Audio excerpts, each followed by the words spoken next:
베드로전서 1장 말씀입니다.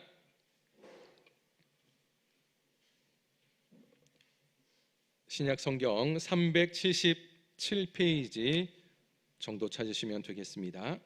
베드로전서 1장 3절부터 7절까지입니다. 찾으신 줄 알고요. 1장 3절부터 7절까지 한 절씩 교독하도록 하겠습니다. 우리 주 예수 그리스도의 아버지 하나님을 찬송하리로다. 그의 많으신 긍휼대로 예수 그리스도를 죽은 자 가운데서 부활하게 하심으로 말미암아 우리를 거듭나게 하사 산 소망이 있게 하시며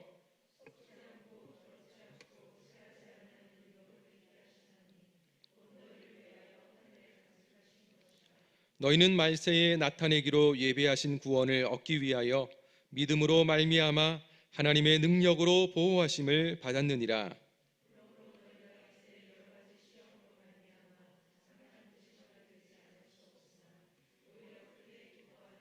함께 읽습니다. 너희 믿음의 확실함은 불로 연단하여도 없어질 금보다 더 귀하여 예수 그리스도께서 나타나실 때에 칭찬과 영광과 존귀를 얻게 할 것이니라.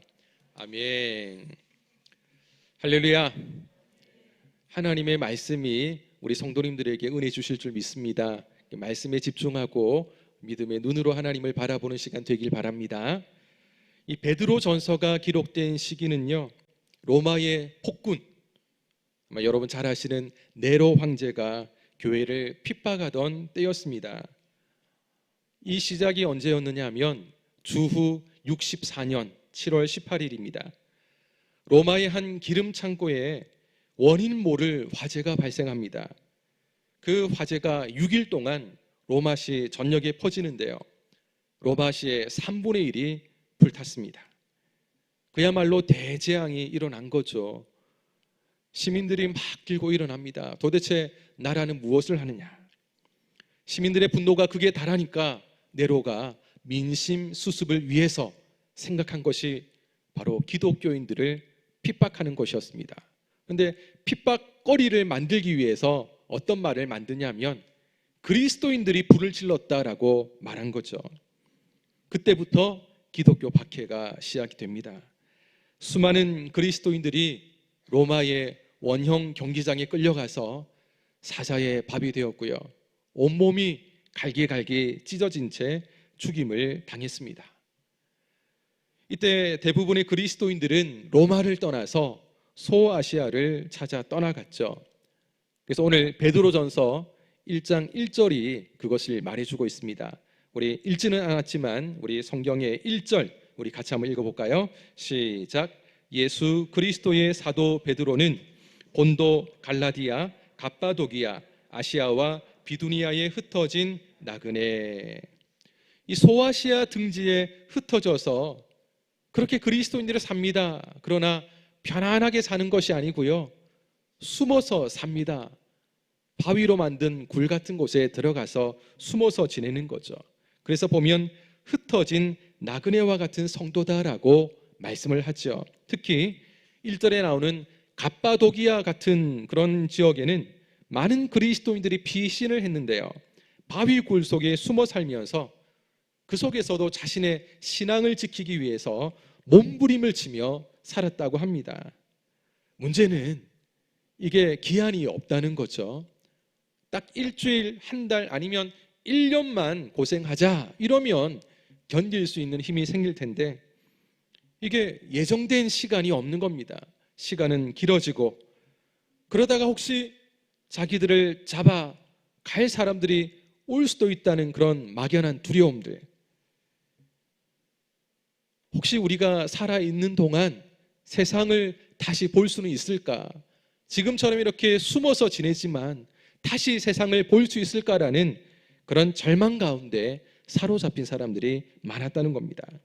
이렇게 흩어진 나그네와 같이 소망이 없는 그런 삶들을 살아가던 성도들을 향해서 사도 베드로가 어떤 핍박에도 흔들리지 마세요라는 그런 메시지를 담아서 굳센 믿음 가지고 그리고 산 소망을 가지고 살 수 있도록 바로 이 편지를 기록했습니다. 3절 하반절에 우리가 읽었지만 산 소망이 있게 하시며, 산 소망이 있게 하시며. 여러분, 여기 나오는 산 소망은 어떤 소망이겠습니까? 성경에도 소망이 많이 나옵니다. 근데 세상에서도 소망을 말하죠. 그런데 세상에서 말하는 소망은 막연한 희망 같은 일들을 많이 이야기합니다. 쉽게 말해서 우리가 로또 복권을 만약 한 장 샀습니다. 그러면 어떻습니까? 왠지 안 걸릴 것 같다 하고 사는 사람은 없겠죠.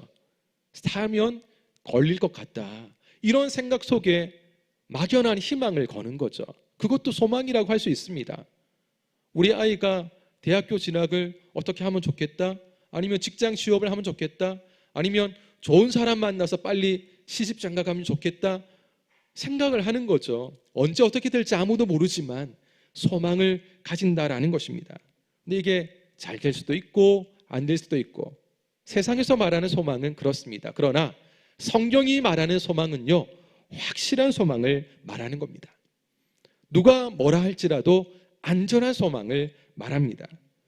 우리가 신뢰할 수 있는 소망이 참 소망이라는 것입니다. 이것을 베드로는 오늘 본문에서 산 소망이라고 표현하죠. 살아있는 소망, 생명이 있는 소망이다라고 표현하고 있습니다. 지금 많은 성도들이 핍박 가운데 흩어져서, 그것도 바위 굴 속에 숨어서 그 깜깜한 곳에서 어떻게 될지 모르는 자신들의 앞날을 생각하며 절망 가운데, 상심 가운데 있는 그 성도들을 향해서 베드로는 말을 합니다. 여러분, 아직도 우리에게는 산 소망이 있습니다. 이 소망을 가지고 살아야 될 이유가 있습니다. 힘을 내십시오. 힘을 내십시오. 바로 이렇게 위로하고 권면하는 말씀이 베드로가 기록한 베드로전서 같은 이 말씀입니다. 우리가 2년 정도 이 코로나 때문에 참 생각지도 못했던, 정말 한 번도 경험해 오지 못했던 그런 일들을 계속 우리는 경험하고 있습니다. 그나마 백신이 나와서 좋았다 싶지만 여전히 백신이 1차, 2차, 그리고 이것도 안 되니까 부스터샷, 그리고 앞으로 이게 끝나고 나면 또 다른 접종을 계속 해야 될지도 모른다라는 그런 이야기들이 나오고 있습니다. 백신을 맞으면 아마 코로나 종식이 되지 않을까라고 생각한 분이 계실지 모르겠지만, 결국은 코로나 종식은 없다라는 것이 나라에서 말하는 위드 코로나가 아닌가라는 생각을 해봅니다. 코로나와 함께 살겠다는 거죠. 그러니까 일반 감기처럼, 일반 질병처럼 이것은 우리가 끝낼 수 없는 거기 때문에 이제는 우리가 어느 정도 백신 접종이 되니까 위드 코로나를 통해 가지고 이 코로나 종식보다는 함께 더불어 살면서 좀 방역 자체도 완화된, 거리두기도 좀 개편되고 일반 생업에 많이 고통을 받았는데 이제는 많이 완화시키면서 바로 그런 위드 코로나 이야기가 이제 곧 11월부터 시작이 된다는 이야기가 있습니다. 아마 단계적으로 일상 회복이 되어지면 많은 것이 좀 달라지고 좋아질 거라는 생각을 해봅니다. 근데 무엇인가 우리의 일상이 2년 전보다는 훨씬 또 좋은, 아니 우리가 지금 겪고 있는 시간보다는 좋은 쪽으로 바뀔 것이라고 우리는 기대를 가지면서도 이 코로나가 끝나지 않는다라는 생각이 한편으로 마음을 우울하게 하죠. 베드로가 당시에 굉장한 어려움을 겪고 있는 성도들을 향해서 산 소망의 이야기를 하면서 힘을 내라, 다시 한번 이 소망을 가지고 일어나 보자, 위로하고 권면하는 편지를 썼던 것처럼 오늘 이 시대 우리는 사실 코로나가 너무나 강력하게 다가왔기 때문에 다른 어떤 것도 우리가 말을 할 수 없는 처지가 될 수도 있지만, 그러나 그 외에도 우리는 많은 어려움과 아픔과 때로는 남에게 말할 수 없는 상처 속에 우리가 살아왔습니다. 그런데 오늘 이 베드로 전서, 특별히 우리가 읽었던 이 본문에 사도 베드로가 말하는 그 위로와 권면의 말씀을 통해서 그럼에도 불구하고 소망은 있다는 것. 그럼에도 불구하고 산 소망을 가지고 성도는 살아가야 되는 존재다라는 것을 우리들에게 말씀을 합니다. 땅을 바라보면 소망이 안 보입니다. 그러나 천국 백성인 우리는 하늘 소망을 바라보는 사람인 줄로 믿습니다. 하늘을 바라봐야죠.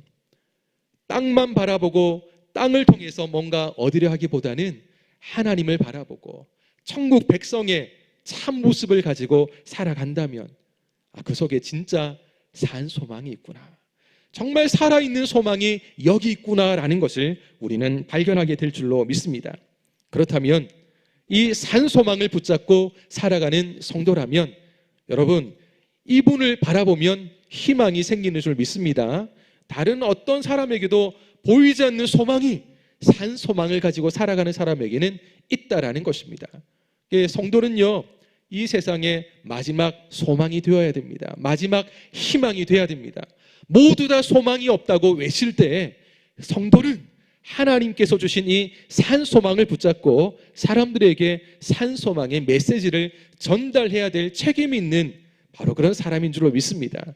바로 그 사명이 저에게도 있고 우리 성도님들에게도 있습니다. 여러분 잊지 마시고요, 오늘 함께 이 말씀을 들으면서 내가 생각하지 못하고 잊고 지냈던 그런 내용이라면 한 번 더 내 마음에 품고 다시 한번 하나님 안에서 산 소망을 붙잡고 살아갈 수 있는 우리 성도님들 되시기를 예수님의 이름으로 축복합니다.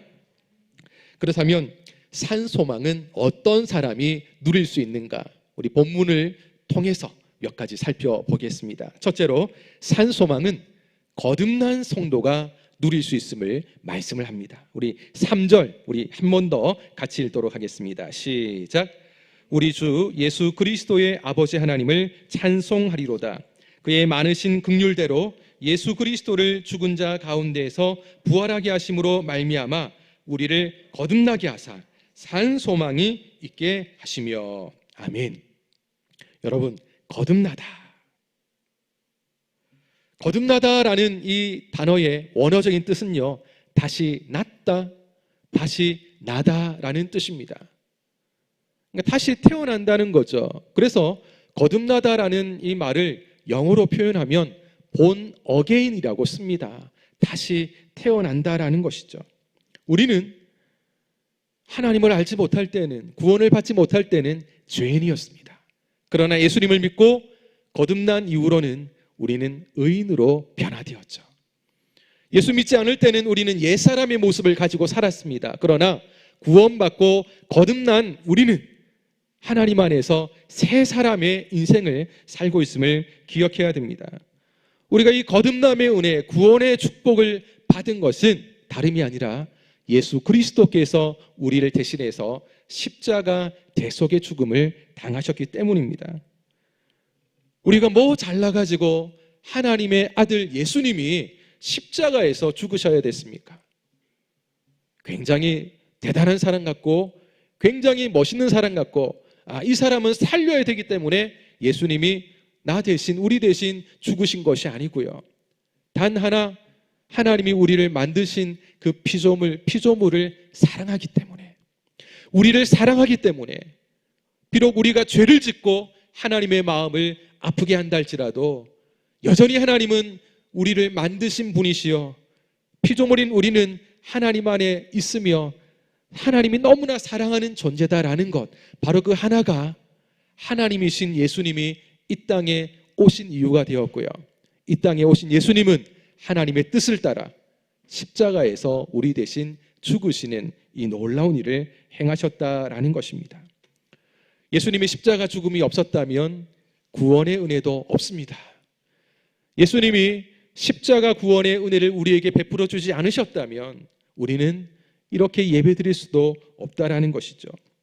구원의 은혜를 경험했던 사도 베드로는요, 3절을 시작하면서 고난 중에 있는 성도들을 향해서, 정말 힘들게 지내고 있는 성도들을 향해서 하나님을 찬송하자라고 제안을 하죠.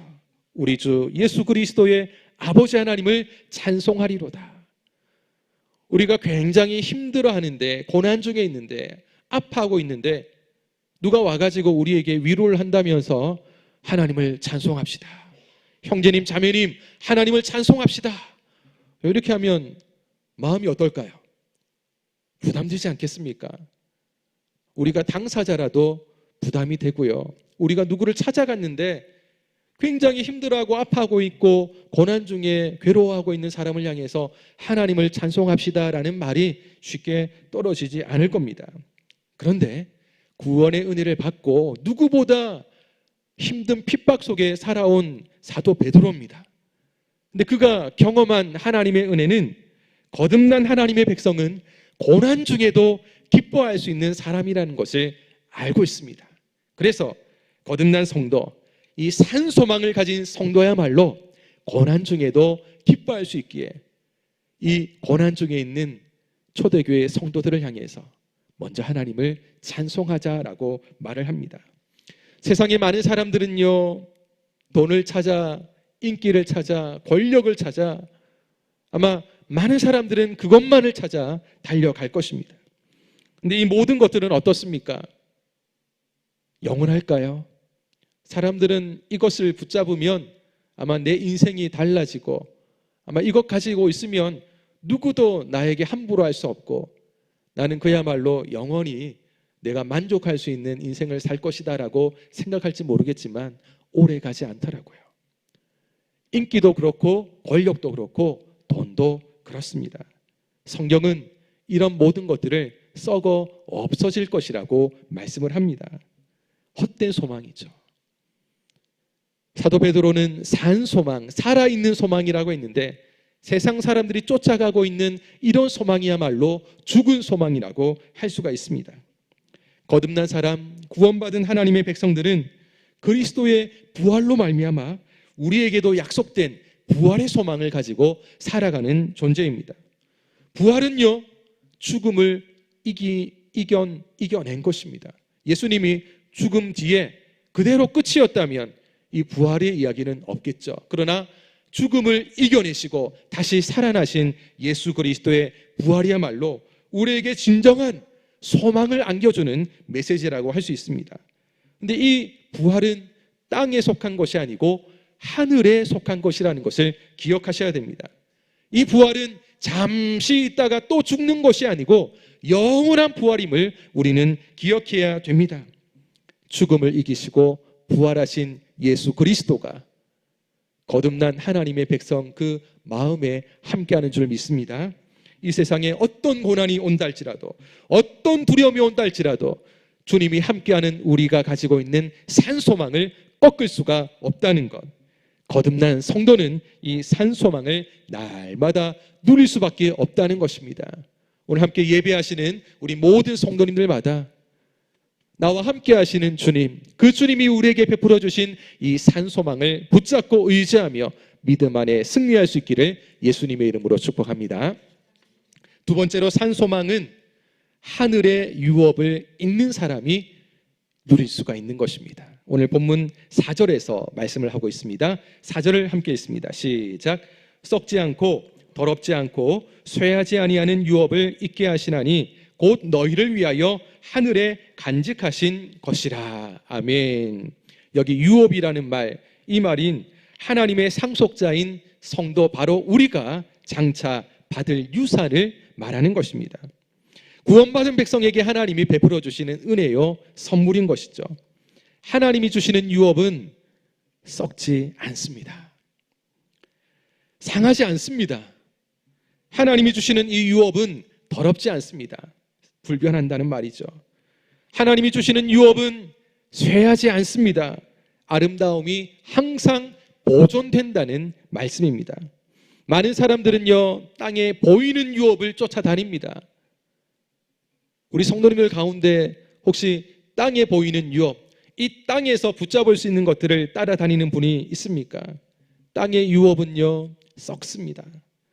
더럽고 쇠하여 없어질 것들입니다. 근데 사람들은 당장에는 보이니까, 당장 눈에 보이는 그 욕심을 따라서 절망의 길로 가는데도 그것이 절망인 줄도 모르고 땅의 것을 계속해서 붙잡으려고 쫓아갑니다. 마지막 순간, 내가 실패했구나. 내가 잘못된 선택을 했구나라는 좌절을 통해서 결국 주저앉을 수밖에 없다는 것입니다. 그러나 산 소망을 가진 그리스도인들은 완전히 다르죠. 당장에 산 소망 그리고 이 유업, 하늘의 유업을 바라보며 장차 나에게 주실 그 유업을 따라 살아가는 성도들은 당장에는 뭔가 붙잡을 그런 이익들이 적을 수도 있습니다. 남들보다 좀 더딜 수도 있고요, 늦어질 수도 있습니다. 그러나 소망을 절대 포기하지 않습니다.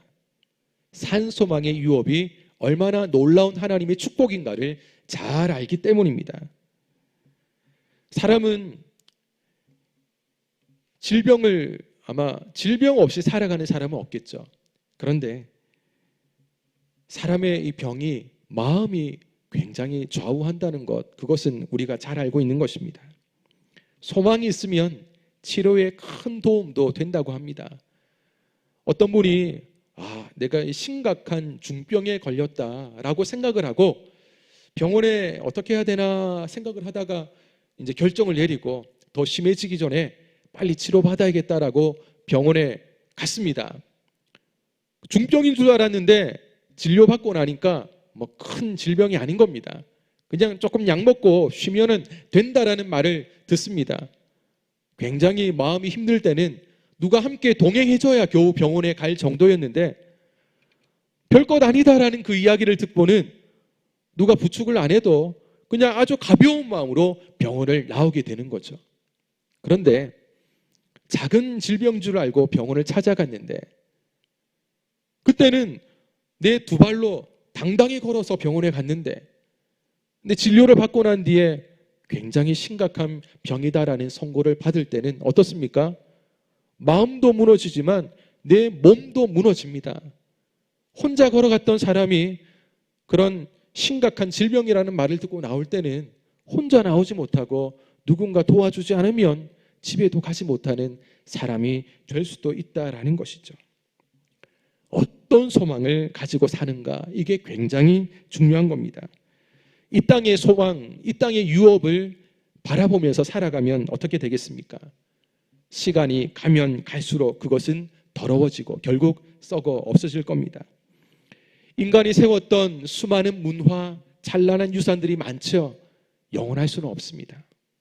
언젠가는 없어지고 부서질 그런 것들이 세상에는 얼마나 많은지 모릅니다. 그러나 하나님께서 우리에게 약속한 하늘의 유업은요, 썩지 않습니다. 성경에서 기록한 그대로 더럽혀지지도 않고 쇠해지지도 않는 바로 그것이 하늘의 유업입니다. 이 땅에 살아가는 동안 때로는 우리가 비참한 고난을 겪기도 합니다. 그러나 하나님의 은혜 가운데 우리를 구원하신 하나님은 산 소망과 함께 더불어서 이 땅의 어떤 핍박에도 그런 어떤 고난도 하나님의 유업을 바라보며 살아가는 소망을 붙잡는 하나님의 성도는 어떤 영향을 끼칠 수도 없습니다. 하나님께서 우리를 지켜 보호해 주시기 때문입니다. 하나님이 함께 하시는데, 여러분 어려움 속에서도 하나님이 함께 하시는데 우리가 하나님을 찬송 안 할 수가 없는 거죠. 하나님이 그런 힘들어하는 우리와 함께 하시고 우리를 도와주시는데 우리가 어떻게 그냥 가만히 있을 수가 있겠습니까? 성경은 하나님께서 우리에게 산 소망과 영원한 유업을 주실 뿐만 아니라 그래서 하나님은 우리를 보호하시는 분이라고 이어지는 5절에서 소개를 합니다. 5절 말씀을 함께 읽습니다. 시작. 너희는 말세에 나타내기로 예비하신 구원을 얻기 위하여 믿음으로 말미암아 하나님의 능력으로 보호하심을 받았느니라. 아멘. 여기서 보호하심이라는 단어의 원어적인 뜻은 경호하다, 방패로 막다라는 뜻입니다. 누가 보호하십니까? 하나님이 보호하십니다. 여러분, 하나님만큼 안전한 분이 있겠습니까? 하나님만큼 우리를 보호하실 때 그 어떤 것도 막을 수 없는 최선의 방법으로 경호해 주시고 방패로 막아주시는 바로 그 하나님이 세상에 어디 있겠습니까? 우리가 절대 감당하지 못해 절망하지 않도록 하나님은 할 수 있는 모든 것을 동원해서 하나님의 택한 그 백성들을 지키고 보호해 주신다라는 것입니다. 이런 하나님의 은혜를 생각하면 아마 평생 이런 하나님과 함께 아무 문제 없이 살 것 같은데, 근데 우리는 불완전한 인간입니다. 하나님이 함께 하시고 지켜주시지만 당장 고난이 찾아오면 어떻게 바뀝니까? 고난 때문에 이리 흔들리고 저리 흔들리는 것이 연약한 인간의 모습입니다. 6절에서 그 모습을 말씀을 합니다. 같이 읽습니다. 시작. 그러므로 너희가 이제 여러 가지 시험으로 말미암아 잠깐 근심하게 되지 않을 수 없으나 오히려 크게 기뻐하는도다. 아멘. 6절에서 말씀하는 시험은요, 그냥 시험이 아니고 여러 가지 시험이다라고 말합니다. 여기 여러 가지 시험은 가지가지 온갖 종류의 시험을 말하는 것입니다. 사람이 하나의 시험도 때론 견디기 힘든데 생각지도 못했던 여러 종류의 시험이 나에게 한꺼번에 몰려오면 어떻겠습니까? 감당할 수가 없는 거죠. 근심할 수밖에 없습니다. 때론 그것이 질병일 수도 있고요, 경제적인 문제일 수도 있고, 자녀의 문제나 내가 생각하고 싶지 않은 그런 문제들이 올 수도 있습니다. 그럴 때면 사람은 당장 그 시험 때문에, 그 고난 때문에 이 고난, 이 어려움을 어떻게 감당할 수 있을까? 과연 내가 잘할 수 있을까라는 생각을 하면서 염려하고 근심을 합니다. 그러나 여러분, 이 시험은요, 그렇게 길게 가지 못합니다. 방금 읽었던 6절에도 이 시험은 잠깐이라고 말씀을 하고 있습니다. 잠깐 근심했지만 그 뒤로 오히려 어떻게 한다고요? 크게 기뻐한다고요. 잠깐 시험을 겪지만 우리가 감당 못할 시험이 아니다라는 거죠. 그 시험을 이기고 난 뒤에는 오히려 그 이전보다 더 크게 기뻐할 것이다 라고 베드로는 말씀을 하고 있습니다. 그럼 과연 이게 어떻게 가능합니까? 잘 안 되던데. 하나의 시험도 이겨내는 게 쉽지가 않던데 베드로는 무엇을 말하면서 잠깐의 시험이라고 말하고 그 뒤로는 더 큰 기쁨을 누릴 것이다라고 말을 합니까? 그건 바로 앞에 읽었던 5절에서 말하고 있죠. 하나님께서 우리를 그 하나님의 무한한 능력으로 지켜 보호해 주겠다는 약속을 믿기 때문입니다. 여러분, 이 약속을 믿는 사람은요, 시험이 오더라도 두렵지 않습니다. 왜냐하면 하나님이 지켜주시니까요. 하나님이 감당할 수 있도록 우리를 지켜주시니까요. 감당할 수 없으면 피할 길을 만들어 주셔서 이것 때문에 넘어지지 않도록 함께 해주시니까요. 여러분, 이것을 믿으니까 여러분, 고난이 오더라도 이 고난 때문에 머리를 푹 숙이고 어떻게 해야 되지? 이게 길지 않습니다. 잠깐은 인간의 연약함으로 굉장히 염려하고 근심할 수 있지만 곧 하나님이 함께 한다는 것을 믿음으로 이겨내는 거죠. 실제로 하나님이 도와주시고요,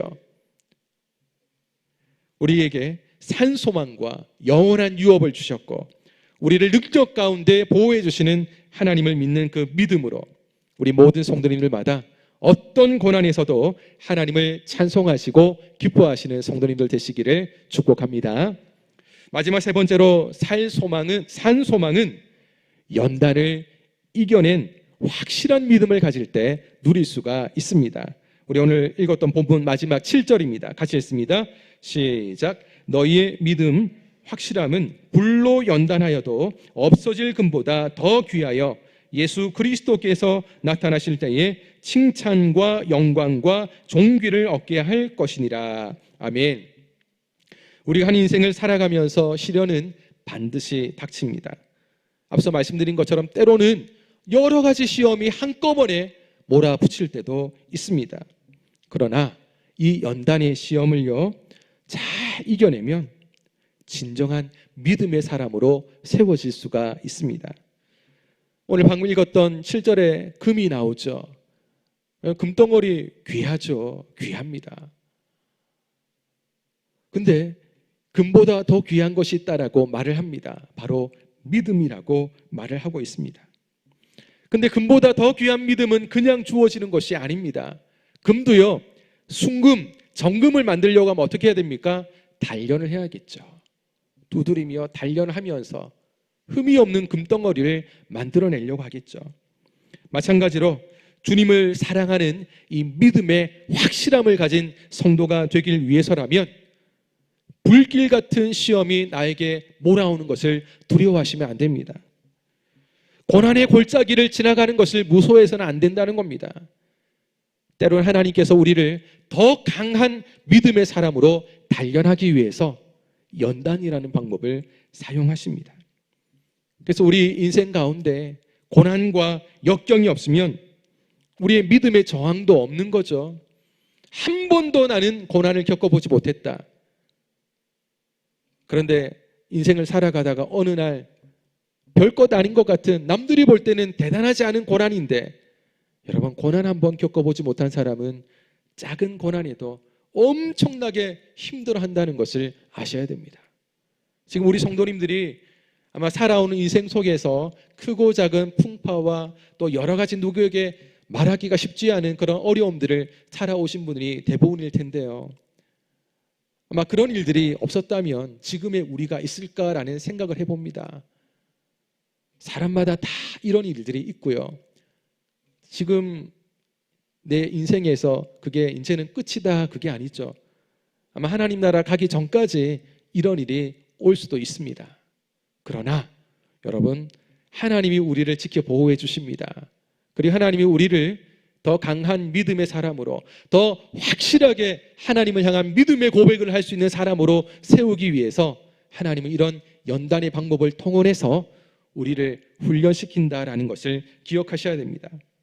불같은 연단을 통해서 금보다 더 귀한 믿음을 나타내 보일 수가 있습니다. 바로 그때 우리는 비로소 산 소망을 가지고 살아간다는 것이 얼마나 놀라운 것인가를 발견하게 될 것입니다. 헨리 블랙컵이라는 목사님이 있는데요. 좀 이름 많이 들어본 것 같지 않습니까? 성도님, 요즘에 수요일이나 주일날 양육하고 있는 하나님을 경험하는 삶, 이 책을 쓰신 목사님이죠. 이분이 다른 책도 많이 쓰셨는데요. 영적 리더십이라는 책 가운데 나오는 한 문장을 소개해 드립니다. 역사상 위대한 리더들 중에는 커다란 실패와 위기, 실망을 겪은 사람들이 무수히 많아서 이런 상처와 아픔이 성공하는 리더십의 선결 조건이라고 보아도 될 것 같습니다. 책이 다 읽어보면 좋겠지만 한 문장만 소개해 드립니다. 위대하다라고 평가받은 수많은 사람들을 보면요, 한결같이 성공만 한 사람들은 절대 아닙니다. 우리가 성경만 보더라도 하나님이 쓰셨던 사람들은요, 실패하지 않고 넘어지지 않고 세워졌던 사람들이 없습니다. 실패와 고난, 위기와 상처, 이게 없이 살아가는 사람은 아무도 없다는 겁니다. 근데 이런 불같은 연단의 과정을 통해서 믿음의 확실함이 세워지는 순간 위대한 하나님의 사람이 될 수 있는 그 리더가 되어진다는 것.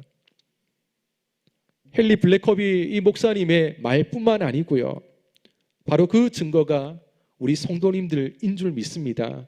성도님들도 동일하리라 생각을 합니다. 한결같이 좋은 길만, 꽃길만 걸어오는 그런 분들은 아무도 없죠.